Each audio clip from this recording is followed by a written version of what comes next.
வசனம் நம்பிக்கைக்கு உரியவரே. சொந்த ஆற்றலை நம்பவில்லை, தந்தை உம்மையே சார்ந்து விட்டே. சொந்த ஆற்றலை நம்பவில்லை, தந்தை உம்மையே சார்ந்து விட்டே. ஒரு மனப்படும் வாக்குதத்தம் செய்தவரே, வாழ்க்கையெல்லாம் வார்த்தைதானே. வாக்குதத்தம் செய்தவரே, வாழ்க்கையெல்லாம் வாழ்க்கைதானே. பாறைக்கு தீபம் தேவை. கர்த்தருடைய பரிசுத்த நாமத்துக்கு ஸ்தோத்திரம் உண்டாவதாக. ஆண்டவரும் இரட்சகருமாகிய இயேசு கிறிஸ்துவின் நல்ல நாமத்தினாலே இந்த நாளிலும் உங்களை எல்லாம் இந்த செய்தியின் வாயிலாக சந்திக்கும்படி நாம் அனைவருமாக சேர்ந்து கர்த்தருடைய நாமத்தை மகிமைப்படுத்தும்படியான ஒரு நல்ல தருணத்தை, நல்ல வாய்ப்பினை தேவனாகிய கர்த்தர் நமக்கு கொடுத்தபடியால் நாம் கர்த்தரை ஸ்தோத்தரிக்க நாம் கடனாளிகளாய் இருக்கிறோம். கர்த்தர் உயர்த்தப்படுவாராக. அல்லேலூயா.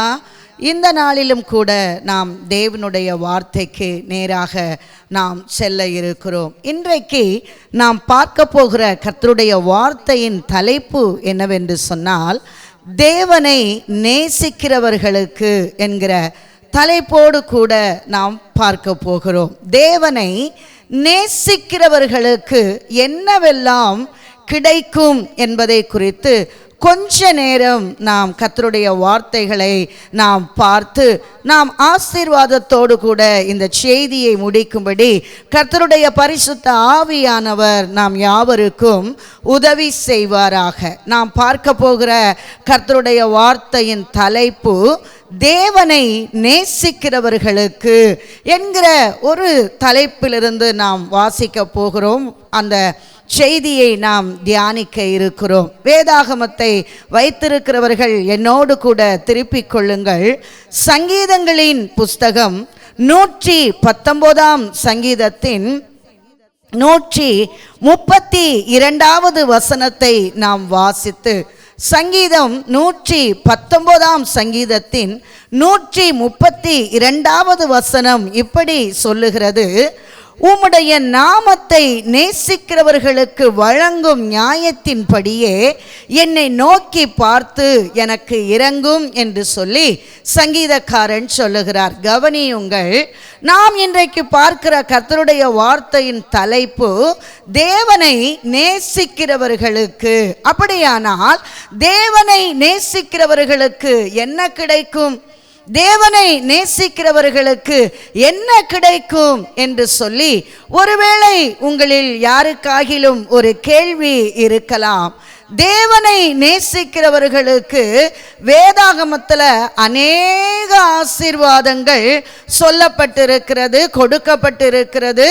அநேகர் இன்றைக்கு வரைக்கும் தேவனை நேசித்து அவைகளை எல்லாம் என்ன செய்கிறார்கள், அனுபவித்து கொண்டிருக்கிறார்கள் என்பது நமக்கு மறக்க முடியாத ஒரு உண்மையாயிருக்கிறது. இந்த நாளிலே உங்களிடத்தில் பேசிக்கொண்டிருக்கிற நானும் கூட தேவனை நேசித்ததினால் அடைந்த அநேக ஆசீர்வாதங்கள் உண்டு. ஆகையினால நம்ம எல்லாரும் தேவனை நேசிக்க வேண்டும். எல்லாரும் தேவனை நேசிக்கிறவர்களுக்கான ஆசீர்வாதங்களை நாம் யாவரும் பெற்று அனுபவிக்க வேண்டும் என்கிற அந்த நோக்கத்தோடு கூட இந்த செய்தியை கர்த்தருடைய ஆவியானவருடைய உதவியோடு கூட உங்களிடத்தில் பகிர்ந்து கொள்ள கர்த்தர் கிருபை கொடுத்திருக்கிறார். இன்றைக்கு தேவனை நேசிக்கிறவர்களுக்கு, அவருடைய நாமத்தை நேசிக்கிறவர்களுக்கு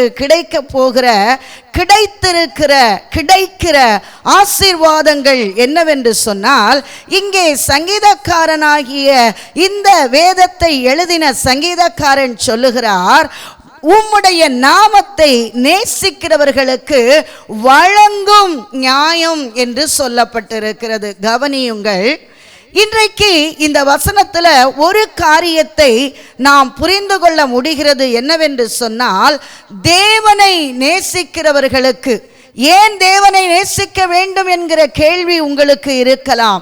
தேவனை நேசிக்கிறவர்களுக்கு என்ன கிடைக்கும் என்கிற ஒரு எண்ணம் உங்களில் யாருக்காகிலும் எழும்பி இருக்கலாம். யாருக்கு தெரியும்?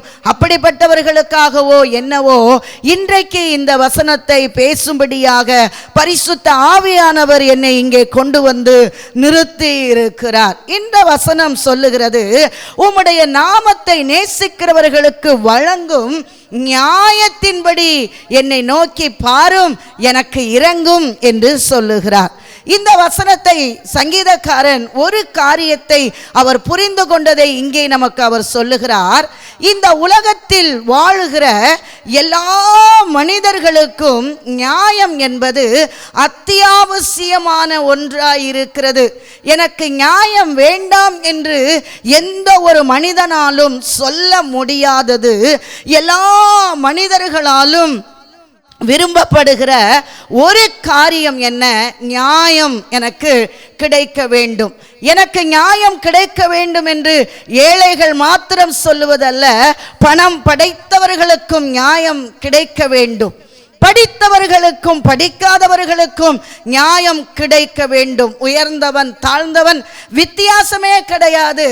எல்லாருக்கும் நியாயத்தின் மேல் ஒரு வாஞ்சை இருக்கிறது, ஒரு விருப்பம் இருக்கிறது. எனக்கு நியாயம் கிடைக்க வேண்டும், எனக்கு நியாயம் கிடைக்க வேண்டும், எனக்கு நியாயம் கிடைக்க வேண்டும் என்று சொல்லி நியாயத்தை விரும்புகிற அநேக ஜனங்களை நம்மாலே பார்க்க முடிகிறது. அநேகருக்கு நியாயத்தின் மேல் ஆசை இருக்கிறது. எனக்கு இந்த காரியத்தில் நியாயம் கிடைக்கட்டும், எனக்கு இந்த காரியத்தில் நியாயம் கிடைத்து விடாதா, இந்த மனிதர்கள் எனக்கு நியாயம் செய்துவிட மாட்டார்களா என்று சொல்லி நியாயத்தின் மேல் விருப்பம் உடையவர்களாக எல்லா மனிதர்களும், சராசரியாக எல்லா மனிதர்களுக்கும் நியாயத்தின் மேல் விருப்பம் இருக்கிறது.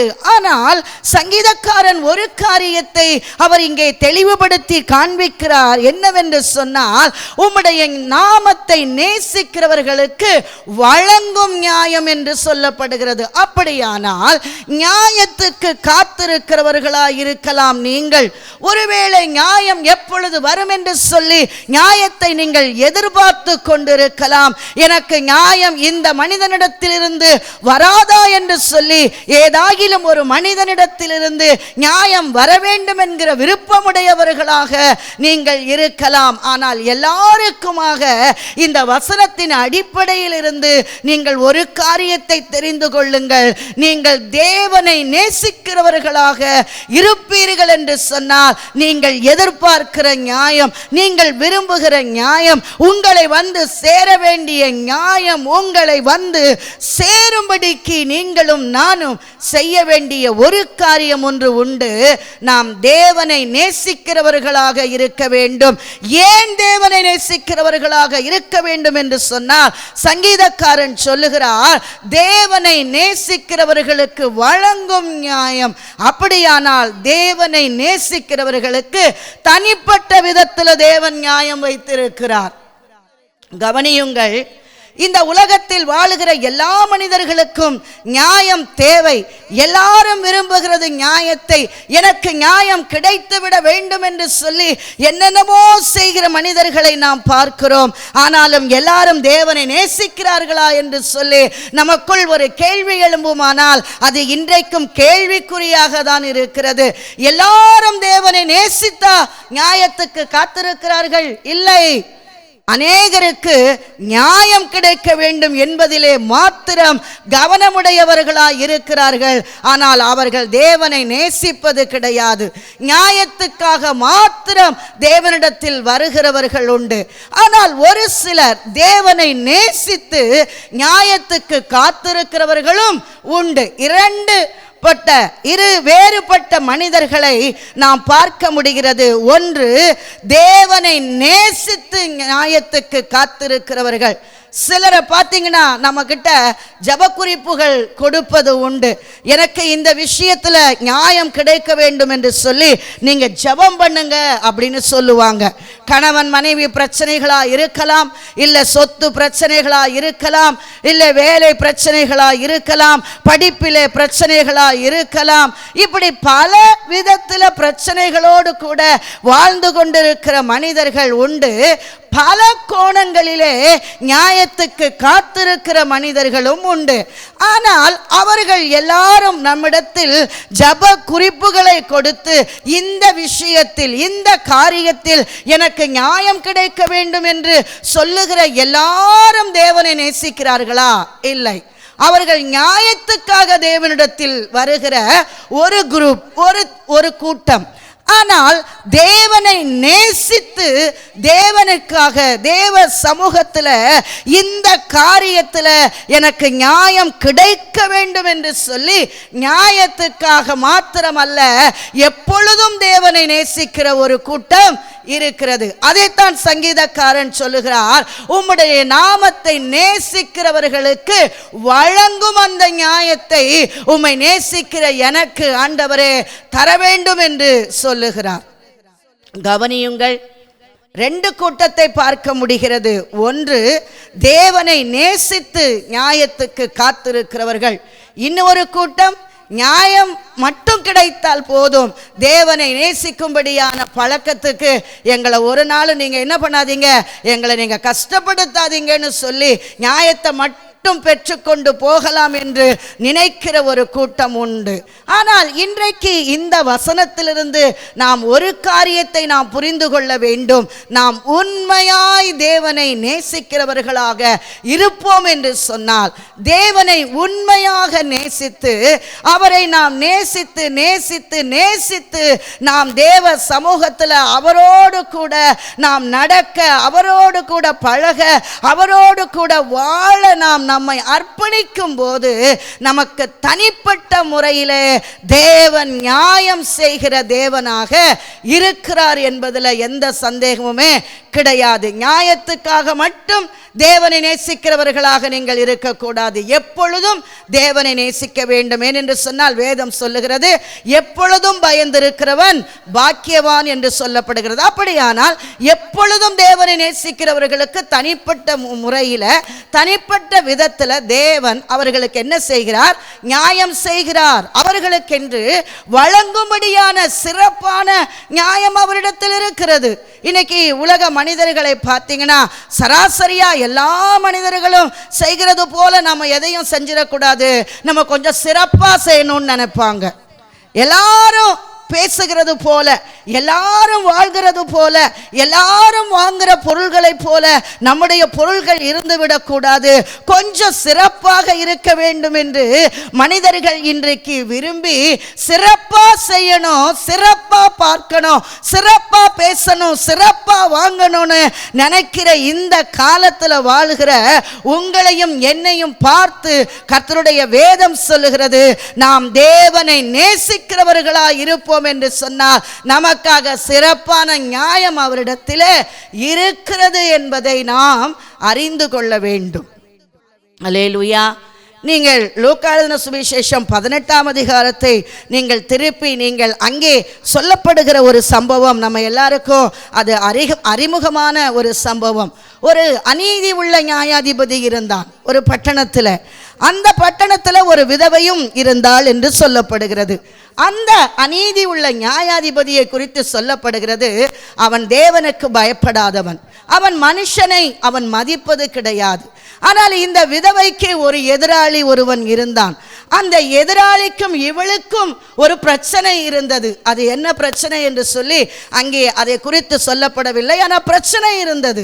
அப்போ இவள் அந்த அநீதி உள்ள மனிதனிடத்தில் போய், எனக்கும் என் எதிராளிக்கும் இருக்கிற விஷயத்தில் நீர் நியாயம் செய்ய வேண்டும் என்று சொல்லி அவனிடத்தில் போய் இந்த விதவை அவனை அடிக்கடி அவனை தொந்தரவு செய்தாள், அவனை அலட்டினாள் என்று சொல்லப்படுகிறது. கவனியுங்கள், ஒரே ஊர்ல தான் ரெண்டு பேரும் இருக்காங்க. ஆனா அந்த பட்டணத்திலேயே இருக்கிற அவனை குறித்து இந்த விதவைக்கு நன்றாக தெரியும். அவன் அநீதி உள்ளவன், தேவனுக்கு பயப்பட மாட்டான், மனுஷனையும் மதிக்க மாட்டான்னு அவளுக்கு தெரியும். தெரிஞ்சிருந்தும் அவனிடத்தில் போய் அவள் நீதிக்காக, நியாயத்துக்காக அவள் அவனை அலட்டினதை பார்க்கிறோம். கவனிக்க வேண்டும். அவளுக்கு தேவையானது ஒன்றே ஒன்று, நியாயம் கிடைத்தால் மட்டும் போதும். அவனை குறித்து அவளுக்கு எந்த பிரச்சனையுமே இல்லை. ஆனால் இன்றைக்கு நிறைய பேர் அப்படிதான் வாழ்றோம். எனக்கு நியாயம் மட்டும் கிடைச்சா போதும், தேவனை நேசிக்கிறத பிற்பாடு பார்த்து கொள்ளலாம் என்று சொல்லி தற்காலிகமாக தேவனை நேசிக்கிற அநேக மனிதர்களை இந்த உலகத்தில் பார்க்க முடிகிறது. ஆனால் இன்றைக்கு நமக்கு இந்த வசனம் என்ன தெளிவுபடுத்தி காண்பிக்கிறது என்று சொன்னால், அவரை நேசித்து நியாயத்துக்கு காத்திருப்போம் என்று சொன்னால் தனிப்பட்ட விதத்தில் நமக்கு நியாயம் அவர் செய்வார். அவர் செய்வார். எல்லாருக்கும் நியாயம் செய்கிற தேவன். அதை நீங்கள் கவனித்துக் கொள்ளுங்கள். நேசிக்காதவர்களுக்கு அப்போ அவர் நியாயம் செய்கிறது இல்லையா? செய்திருக்கிறார். எத்தனையோ மனிதர்களுக்கு நீங்கள் வேதாகமத்தில் வாசித்து பார்த்தீர்கள் என்று சொன்னால் அவரிடத்தில் நியாயம் வாசமாயிருக்கிறது. அவர் எல்லாருக்கும் நியாயம் செய்கிற தேவனாய் இருக்கிறார்.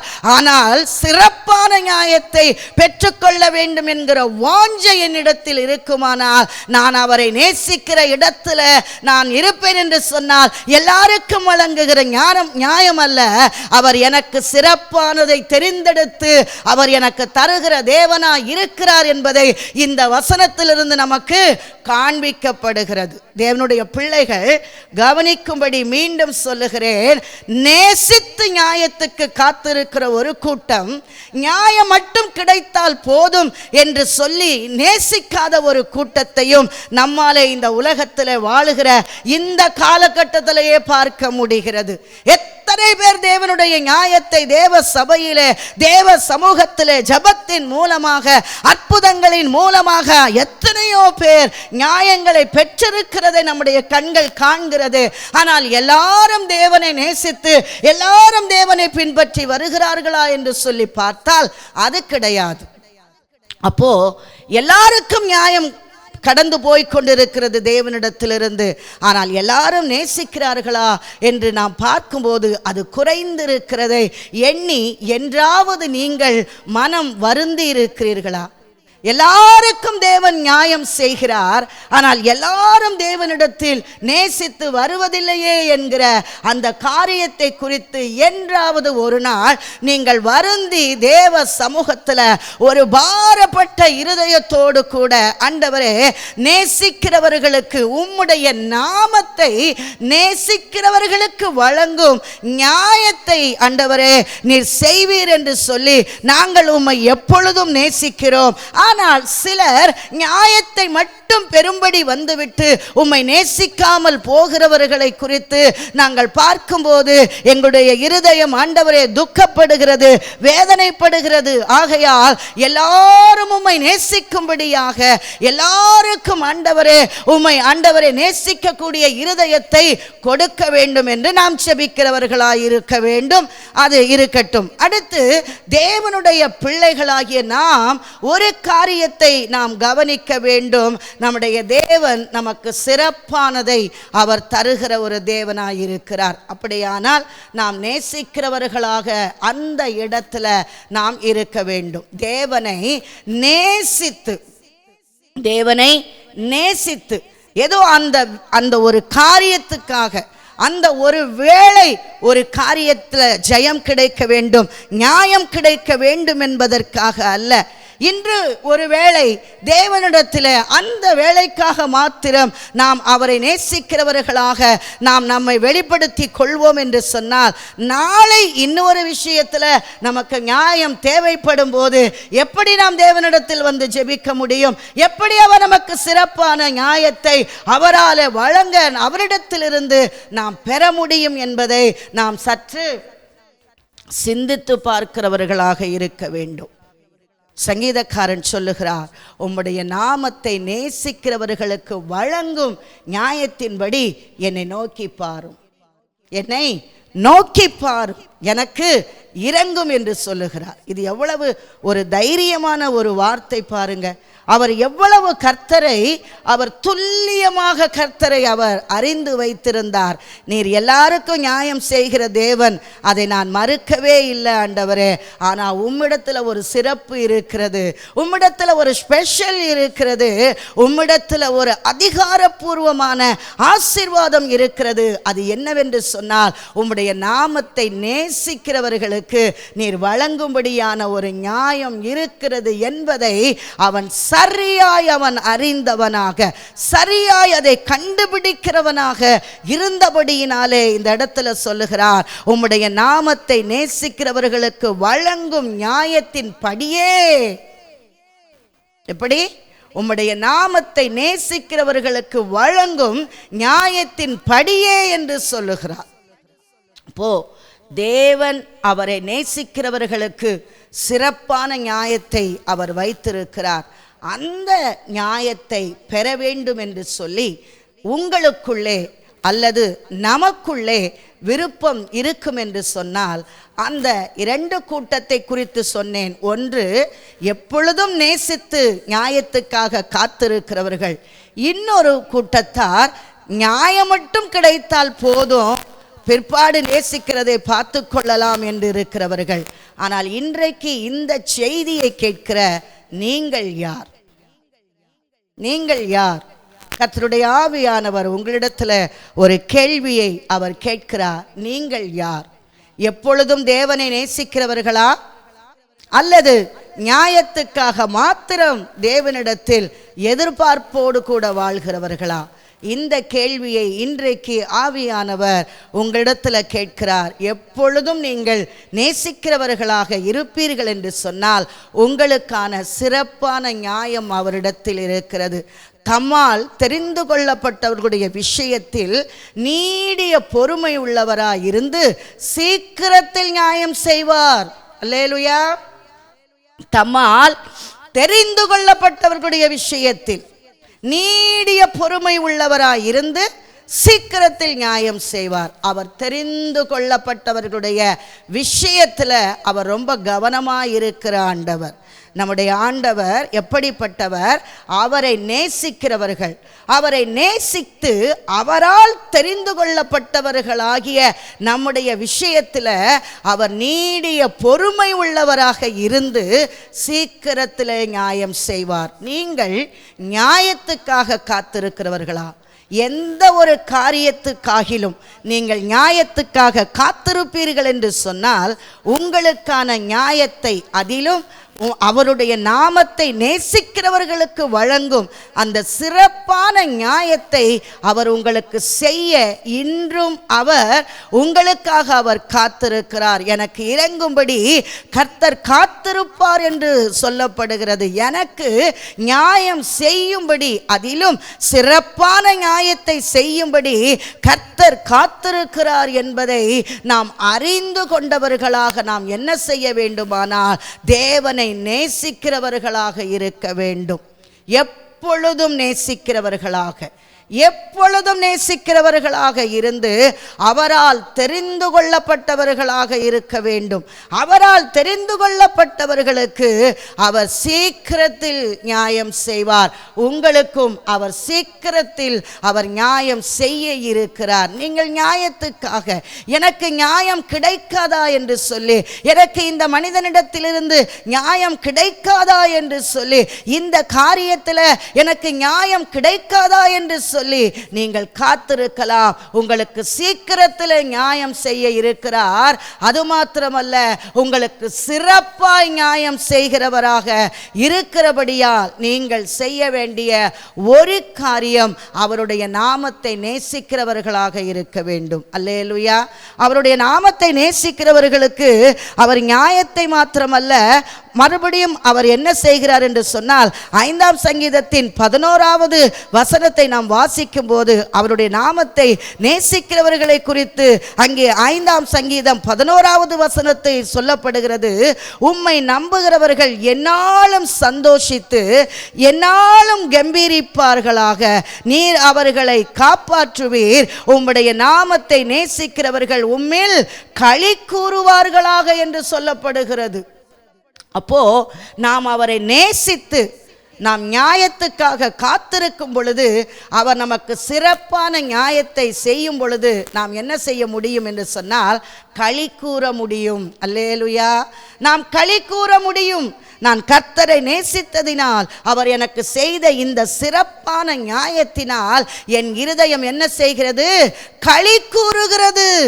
கர்த்தரை குறித்து நினைக்கும் பொழுது நம்முடைய இருதயம் களி கூறத்தக்கதான அளவுக்கு தேவன் நமக்கு நியாயம் செய்கிறார். யாருக்கு? அவருடைய நாமத்தை நேசிக்கிறவர்களுக்கு, அவருடைய நாமத்தை நேசிக்கிறவர்களுக்கு. ஆகையால் இன்றைக்கு தேவனுடைய பிள்ளைகள் இவ்வசனங்களை அறிந்திருக்கிற நாம் ஒரு காரியத்தை நன்றாய் புரிந்து கொள்ள வேண்டும்.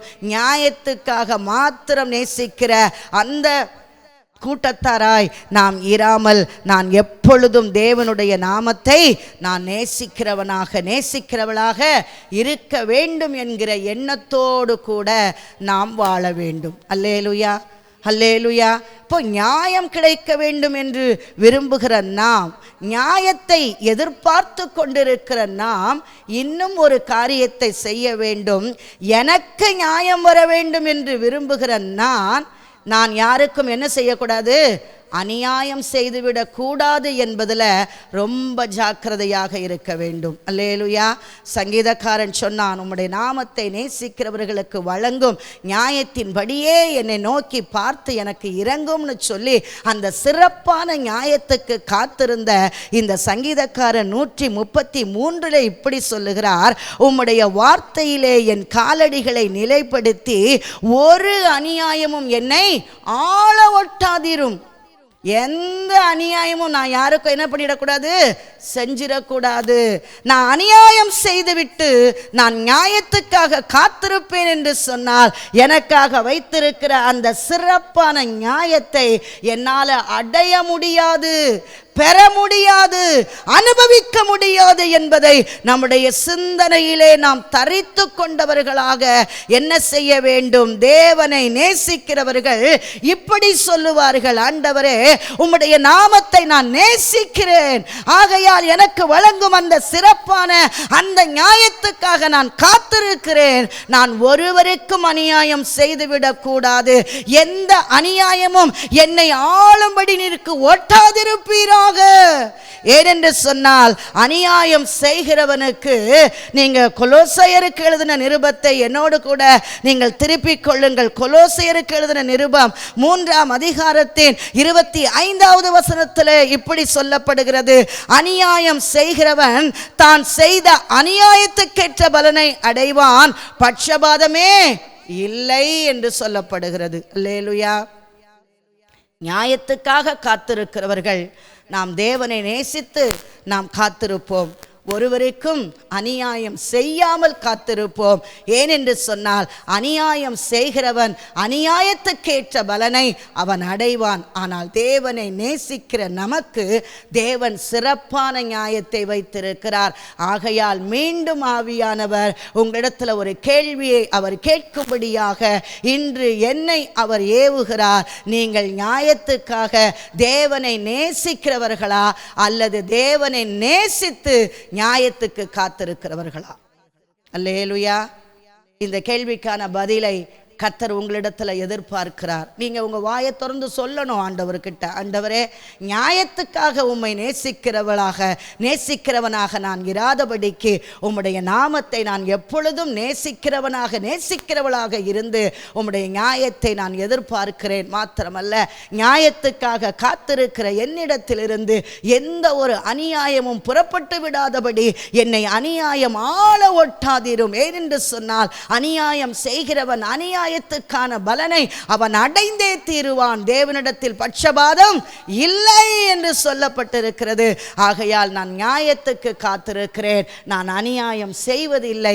எனக்காக தேவன் வைத்திருக்கிற அந்த சிறப்பான நியாயத்தை அடைய விரும்புகிறேன். அதற்காக நான் உம்மை என்றென்றைக்கும் ஆண்டவரை நான் நேசிக்கிறேன் என்று சொல்லி ஆண்டவர்கிட்ட ஒப்புரவாகும் பொழுது தேவன் நீங்கள் எதிர்பார்த்திருக்கிற எந்த நியாயமானாலும் அவர் உங்களுக்கு கொடுப்பார். அதை ஒரு மனிதனாலும் தடை செய்ய முடியாது. கர்த்தர் கொடுக்க அவர் சித்தமாய் இருப்பார் என்று சொன்னால், தேவரீர் சகலத்தையும் செய்ய வல்லவர், அவர் சகலத்தையும் செய்ய வல்லவர், உங்களுக்கான நியாயத்தையும் செய்ய அவர் வல்லவராயிருக்கிறார். ஆகையால் நியாயத்திற்காக காத்திருந்து தேவனை நேசித்து கொண்டே இருப்போம், சீக்கிரத்தில் நியாயம் செய்வார். அல்லேலூயா.